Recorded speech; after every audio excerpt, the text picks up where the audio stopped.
سلام دوستان عزیزم، به یک برنامه دیگه از میز گرد ما خوش اومدید. همونطوری که میدونید من مرضیه سمایی هستم و در یک روز زیبای دیگه از شهر لندن در خدمتتون هستم. امشب من مهمان دارم و تصمیم گرفتم که غذاهایی رو که میخوام برای مهمونام درست بکنم به شما نشون بدم. استارتر میخوام کوکوی سیب زمینی رو اول درست بکنم و بعد قلی ماهیمو درست بکنم که جا بیفته، بعد از اون سالاد لوبیه و بعد کتلت و همینطور خورشت قرمه سبزی و باقالا پلو با گوشت و مرغ درست بکنم که خورشت قرمه سبزی قبلا دستورشو گذاشتم، باقالا پلو با گوشتم که قبلا دیدید و مرغم که قبلا براتون دستوراشو گذاشتم. با همون روش‌های قبلی این سه تا رو درست میکنم، ولی بقیه رو بهتون نشون میدم که ببینید چطوریه که هم زمانی که مهمون دارید میتونید به کاراتون برسید و هم میتونید غذاهای خوشمزه درست بکنید و هم میتونید همه چیز قبل از اینکه مهموناتون برسن آماده بکنید و لذت ببرید. حالا این چای رو با هم می نوشیم و میریم آشپزخونه که خیلی کار داریم. به به از این چای، همراه من باشید. سیب زمینی ها رو آب پس کردم و پخته شدم، رندشون کردم. 5 عدد تخم مرغ، 1 قاشق غذاخوری نمک، 1 قاشق مرباخوری زردچوبه، نصف قاشق مرباخوری فلفل سیاه. حالا خوب مخلوطشون میکنم. خوب مخلوط شدن و آماده سرخ شدن هستن. 1 مقدار روغن داخل ماهیتابمون میریزیم. حتما مطمئن بشید که روغنتون کاملا داغ بشه. موادمون رو به روغن داغمون اضافه میکنیم و روشو با چنگال صاف میکنیم که یک دست بشه. بعد از اینکه 1 مقدار خودشو گرفت به چند قسمت تقسیمش میکنیم که بتونیم راحت برش گردونیم و بعد از اینکه کاملا پخته شد به اون سایزی که دلمون میخواد تقسیم میکنیم.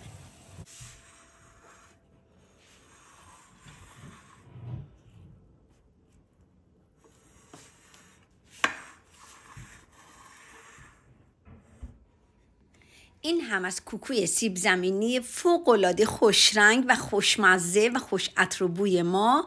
بفرمایید نوش جان. و چون من به عنوان استارتر میخوام ازش استفاده بکنم به قطعه‌های خیلی کوچیک تقسیمش کردم. میخوام یه قلی ماهی خیلی خوشمزه براتون درست کنم. این سیرا رو من وقتی که سبزی ها رو خورد کردم این سیرا رو خورد کردم. زیاد سرخش نمی کنیم. زردچوبه بهش اضافه می کنیم.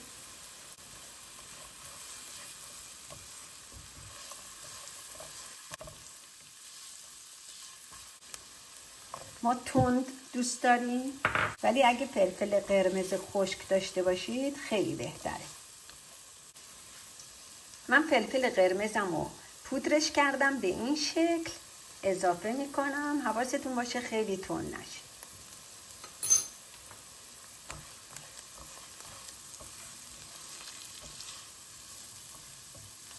سبزیامون 2 بسته گشنیز، 1 بسته جعفری و 1/4 بسته شنبلیله.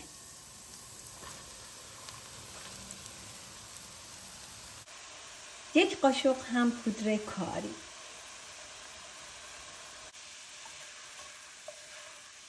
یک قاشق ربم بهش اضافه میکنیم و رب رو تفت میدیم.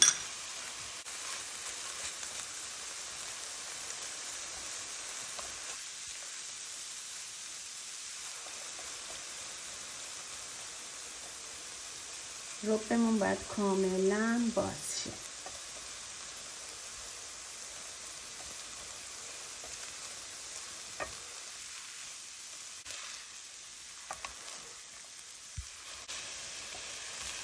آب جوش بهش اضافه میکنیم.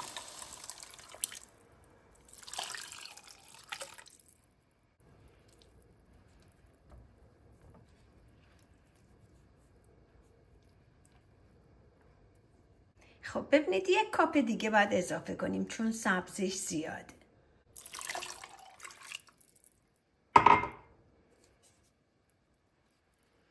حالا درشو میذاریم که جا بیفته. برای مدت 2 ساعت میذاریم با حرارت خیلی ملایم که جا بیفته. الان تقریبا 2 ساعته که داره میپزه با حرارت ملایم. 1 قاشق مربا خوری نمک بهش اضافه میکنم و به اندازه 3 تا قاشق مربا خوری از این تمر هندی بهش اضافه میکنم. ببینید این سسش آماده است. این 1 قاشق، این 2 قاشق، اینم 3 قاشق. بعد بچشید. اگر بیشتر ذائقه‌ای دیگه، اگه ترشیشو بیشتر خواستید میتونید بهش اضافه کنید.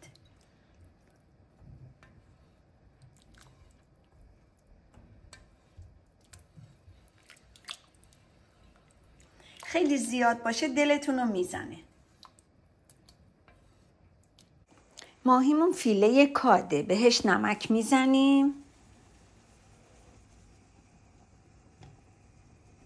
1 قاشق مربا خوری زردچوبه داخل روغنمون میریزیم و حالا ماهی ها رو بهش اضافه میکنیم.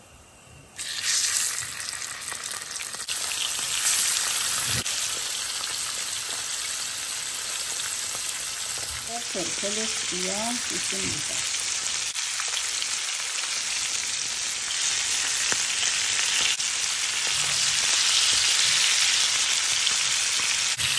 در همین حد کافی.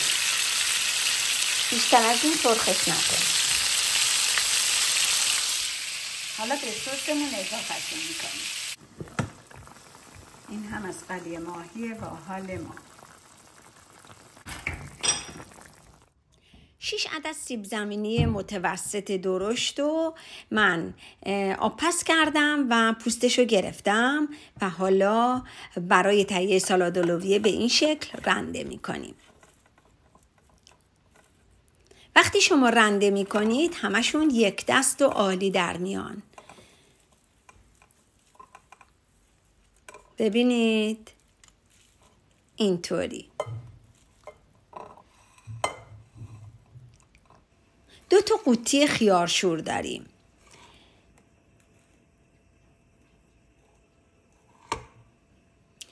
چهار عدد سینه کامل مرغ. این سینه های مرغ رو من آب پس کردم و رندهشون میکنم. وقتی رنده میکنید 1 مقدارش خیلی خورد میشه و 1 مقدار ریش ریش میشه که وقتی با هم اینطوری مخلوط میشه فوق العاده مناسب سالاد لوبیا خواهد شد. حالا خیارشورا رو رنده میکنیم. با همون آبی که میندازه خیلی سالاد لوبیا ما رو خوشمزه میکنه. و حالا 5 عدد تخم مرغ رو که آب پس کردیم رنده میکنیم. من 1 دونه اکسترا تیک کریم خامه خیلی غلیظ سفت گرفتم که اینو به موادمون اضافه میکنم. این خامه خیلی خوشمزه میکنه سالاد لوبیا ما رو. این هم سس مایونزمون که به همین مواد اضافه میکنم.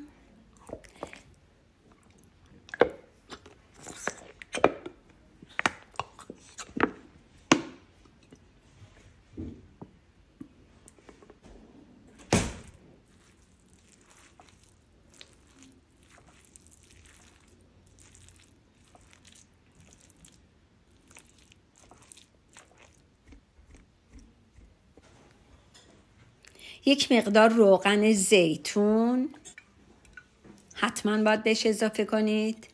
1 عدد لیمو ترشو از وسط نصف میکنم، آبشو میگیرم و به سالاد لوبیامون اضافه میکنم.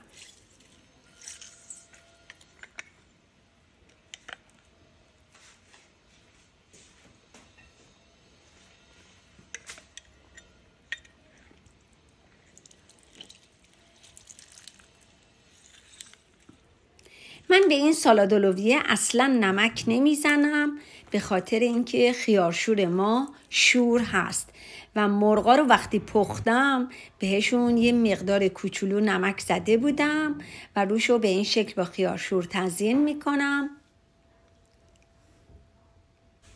تزییناتش بستگی به سلیقه خودتون داره. عجب اولویه‌ای. نیم کیلو سیب زمینی رو پوست میگیریم، 3 عدد پیازم پوست میگیریم، میریزیم داخل این دستگاه و کاملا خوردشون میکنیم. من از سیب زمینی خام برای کتلت استفاده میکنم. یک بسته 100 گرمی آرد نخودچی ترخینه، ببینید مارک ترخینه، به این مواد اضافه میکنم و میذارم که کاملا مخلوط. 1 کیلو گوشت شق کرده بهش اضافه کردم و 2 عدد تخم مرغ و 1 بسته آرد نخودچی، 1 قاشق غذاخوری نمک، 1 قاشق مرباخوری زردچوبه، 1/2 قاشق مرباخوری فلفل سیاه. من 2 تا ماهیتابه رو شماره سرخشون کنم. ببینید چقدر سریع.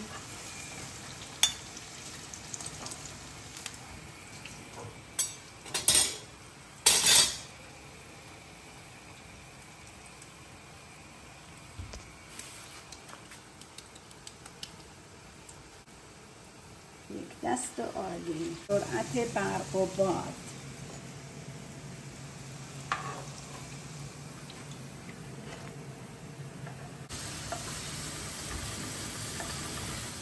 خب دوستان عزیز، من همونطوری که گفتم مهمون دارم، غذاهامو پختم، دارم اینا منگو یا همون انبست دارم خورد میکنم. اینجا ببینید گوشتو پختم برای باقالا پلو. مرغی که پختم ببینید، یه مرغ خوشاب و رنگ و عالی و اینجا قرمه سبزی جا افتاده آنچنانی. شو بدم این تیکه به تیکه چیزای کوچولو گذاشتم.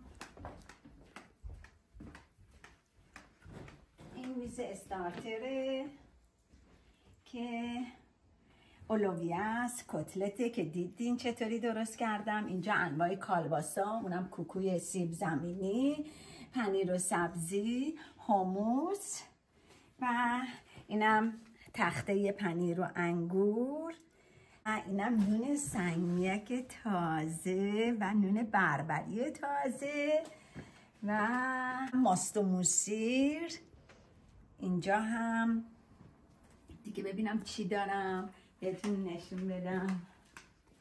اینجا هم که وسایل موزیکمون آماده است. وسایل موزیکمون آماده است. دیجیمون هم آماده است. اینم درخت کریسمسمون و این هم میز غذا که بعداً غذا رو میچینم. خب دوستان عزیزم، امیدوارم از این برنامه خوشتون اومده باشه. اگه خوشتون اومده لایک کنید و سابسکرایب بکنید و به دوستاتون هم این برنامه رو معرفی بکنید. امیدوارم هر جای دنیا که هستین شاد و خندان باشین. شما رو به خدای بزرگ میسپارم. شب و روزتون بخیر. خدا نگهدار.